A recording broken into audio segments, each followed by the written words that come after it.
में आगे बढ़ते हैं राजधानी जयपुर, जहां विशेष गहन पुनरीक्षण यानी एसआईआर से परेशान होकर बीएलओ ने अपनी जान दे दी है। बीएलओ ने ट्रेन के आगे छलांग लगाकर खुदकुशी की। धर्मपुरा निवासी मुकेश कुमार जांगिड़ ने अपनी जान दे दी है। मौके से एक सुसाइड नोट भी बरामद कर लिया गया है। सुसाइड नोट में लिखा है, अधिकारी काम का दबाव बना रहे हैं, सस्पेंड करने की धमकी का आरोप लग रहा है। अधिकारियों पर परेशान करने के आरोप लगाए गए। बिंदायका रेलवे फाटक के पास से शव मिला है। नारिकाबास में टीचर के पद पर कार्यरत थे मुकेश। जोटवाड़ा में बीएलओ के पद पर भी ये तैनात थे। तस्वीरें आपको दिखा रहे हैं जहां पर एसआईआर से परेशान होकर युवक ने अपनी जान दी।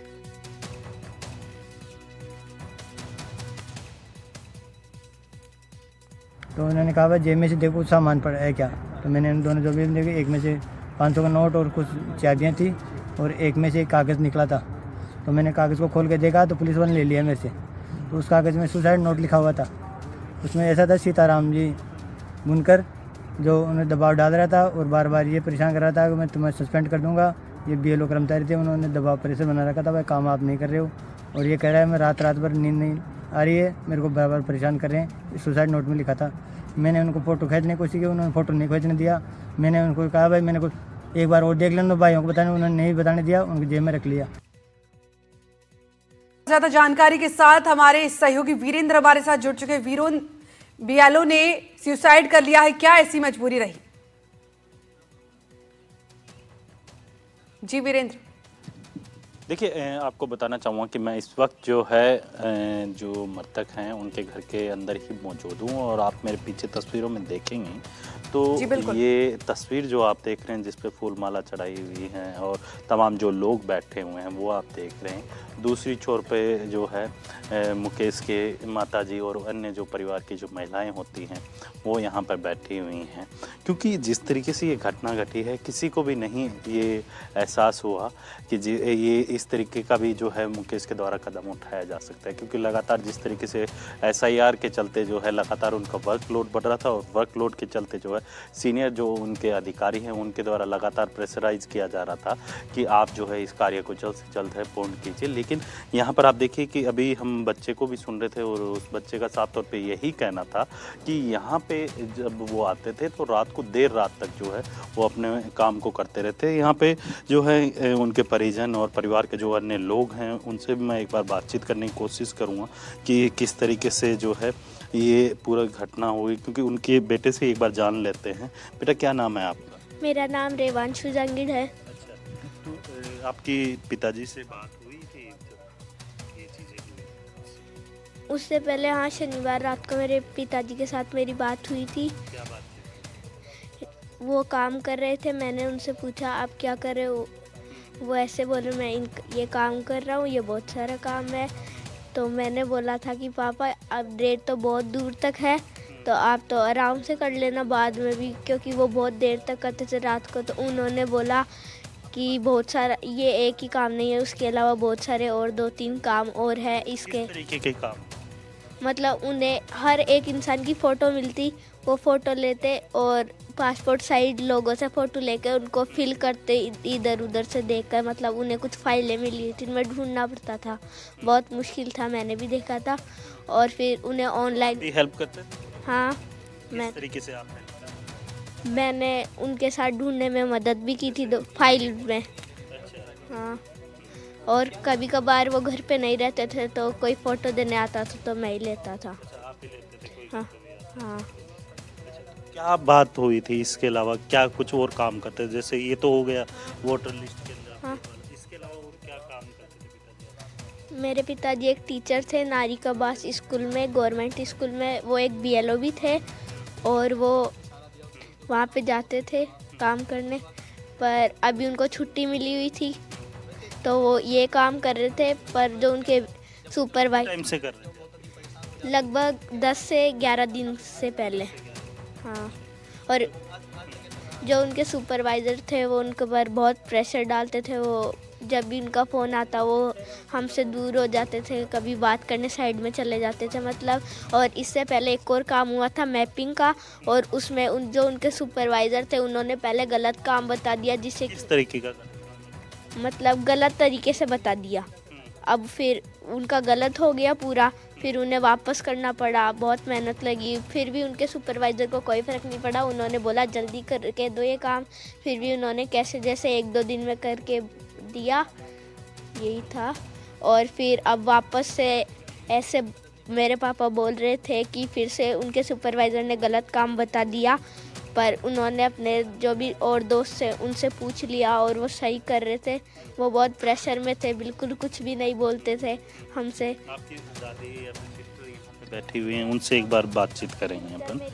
हाँ, एक बार मैं यहाँ पे जो उनके बच्चे हैं उनसे भी एक बार बातचीत करने की कोशिश करूँगा, क्योंकि ये घर है जिस घर के अंदर जो है यहाँ पे मुकेश रहते थे, लगातार काम भी करते रहते थे। और इनके परिजनों का यही कहना है कि पिछले लंबे समय से वो इस घर के अंदर रहकर जो है काम करते थे, रात को 12-12, 1-1 बजे तक जो है काम करते रहते थे। लेकिन सबसे बड़ी बात ये है कि जिस तरीके से ये घटना घटी है, इस घटना के बाद से जो है पूरा परिवार है वो टूट सा गया है। यहाँ पर आप देखिए कि अभी भी जो घर है वो अभी अंडर कंस्ट्रक्शन है, काम चल रहा था, लेकिन उसके बावजूद जो है देर रात तक जो है वो काम करते थे। यहाँ पे जो है एक बार जो बच्ची हैं उनसे भी मैं एक बार बातचीत करूँ, क्योंकि उनकी स्थिति अभी ठीक नहीं है हालांकि, लेकिन इनसे मैं एक बार बातचीत करने की कोशिश करूँ। आपका क्या नाम है? जी मैं उनकी छोटी सिस्टर। अच्छा, सिस्टर हैं। क्या हुआ आपसे बातचीत होती रही होगी ना कभी? फ़ोन पे बात होती थी, भी भैया 2 आए थे घर पे। उसके बाद तो बात नहीं हुई मेरी। हाँ। और जब पता चला, भैया ने बोला कि उसकी हालत गंभीर है, तू घर पे आके मिल जा। हम आए तो हमें पता चला कि उसकी ये हालत है। हाँ। शाम को लेके आए भैया को, जब हमने तो ना देखा ना कुछ किया। तो आपको कब पता चला कि ये घटना है? हमारे को तो शाम को पता चला था। अच्छा। सुबह में ये बताया था कि भैया का एक्सीडेंट हो गया। किसने आपको सूचना दी? मेरे 30 नंबर वाले भाई ने फ़ोन किया था। भाई ने ही आपको? हाँ, अच्छा। उनको मेरे हस्बैंड को फ़ोन किया था। आप कहाँ रहते थे? हम दादी के फाटक चरण नदी। देखिए यहाँ पे परिवार के और भी लोग हैं। आप क्या लगते हैं भाई? मैं छोटा भाई उनका। अच्छा, छोटे। काका जी। आपको कब सूचना मिली थी इस तरीके की आपके भाई के साथ घटना घटी है? और सर हमें पिताजी को पहले सूचना मिल गई थी, हमें मिली थी 8 बजे के लगभग सूचना कि ऐसे तुम्हारे बड़े भाई का एक्सीडेंट हो गया है, तो वहाँ पे हम जा रहे हैं। पूरी बात हमें नहीं बताई गई, फिर बाद में मालूम चला। थे उस टाइम? नहीं सर, हम तो घर पे ही थे। तो बाद में बताया गया कि ऐसे रेलवे ट्रैक पे दिक्कत हो गई थी और उन्हें पोस्टमार्टम के लिए ले गए हैं वहाँ पे। और जो छोटे भाई है गजानन, वो गया था उस टाइम प्रेजेंट टाइम पे, और अंकल जी गए थे हमारे, तो उन्होंने जेब से चेक भी किया था उनके जेब से। एक जेब में उनके चाबियाँ, कुछ पैसे मिले थे, और एक जेब सुसाइड नोट मिला था। सुसाइड नोट में क्या लिखा हुआ था पुलिस वालों ने उनसे छीन लिया। और किसने छीना? पुलिस वालों ने ले लिया उनसे। अच्छा। गजानन से पुलिस वालों ने ले लिया कि हमें दो ये। तो गजानन ने पूछा ये क्या चीज़ है, कि उन्होंने कहा ये सुसाइड नोट है। तो हम गजानन बोला कि हमें दे दो ये, हम फ़ोटो खींच ले। तो उन्होंने फ़ोटो के लिए मना कर दिया सर, कि फ़ोटो कुछ नहीं है, आप ये कागज़ कार्रवाई होगी जो थाने में होगी, आप तो जाओ। तो वहाँ से पंचनामा बना के वो SMS चले गए। और सर अभी कोई गवर्नमेंट की तरफ से और पुलिस वालों की तरफ से कोई हमारा काम नहीं हो रहा। FIR भी नहीं लिखी उन्होंने, और नहीं उसकी हमें कॉपी दी गई, नहीं सुसाइड नोट की कॉपी दी गई, और नहीं जो कंप्लेन लिखी थी उसकी कॉपी दी गई। अभी गजन आपके पिताजी भी शायद थाने में? हाँ, थाने में। तो क्या कुछ मतलब उनसे बातचीत हुई आप लोगों की कि भी कितना टाइम और लगेगा? FIR क्यों नहीं दर्ज कर रहे? क्या उन्होंने कहा कि नहीं, FIR दर्ज नहीं कर रहे हैं वो।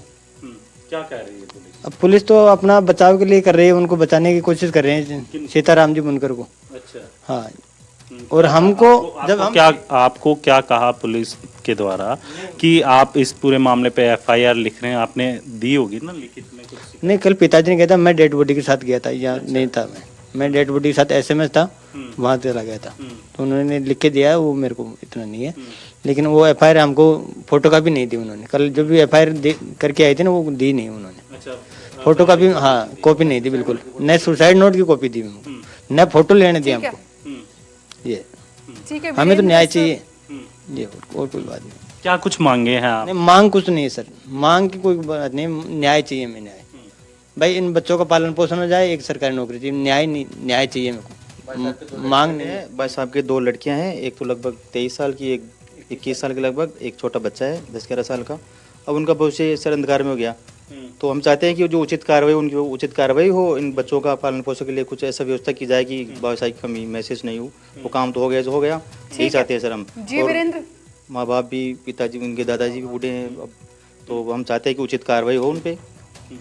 बिल्कुल, देखिए जिस तरीके से आपने देखा कि इनकी एक ही मांग है कि जो भी दोषी अधिकारी हैं उनके खिलाफ सख्त से सख्त कार्रवाई है वो की जाए, और इसके साथ ही जो मुकेश हैं, उनके बच्चे हैं, उनको जो है एक सरकारी नौकरी है, किसी भी एक बच्चे को या फिर उनके परिवार के सदस्य को एक नौकरी दिए जाने की मांग है वो इनके द्वारा की जा रही है। लेकिन सबसे बड़ा सवाल ये है कि आखिर जिस तरीके से जो टीचर्स का काम होता है केवल पढ़ाने का, और उसके ऊपर आप देखिए कि किस तरीके से जो जिम्मेदारियां हैं, चाहे वो जातिगत जनगणना की बात कीजिए, SIR की बात कीजिए या फिर वोटिंग की बात कीजिए, इन तमाम चीज़ों के अंदर जो है उस टीचर को ड्यूटी लगा दी जाती है, और जब टीचर के द्वारा वो काम किया जाता है तो कहीं ना कहीं उसके ऊपर वर्कलोड बढ़ता है, और वर्कलोड बढ़ने की वजह से लगातार उनके ऊपर जो है प्रेशराइज किया जाता है, और उस प्रेशर की वजह से जो है कई जो कह सकते हैं कि कर्मचारी और जो अध्यापक रहते हैं वो इन हादसों के, ऐसे ही हादसों के मजबूरन जो है शिकार हो जाते हैं, और उसके लिए जो जिम्मेदार होते हैं वो केवल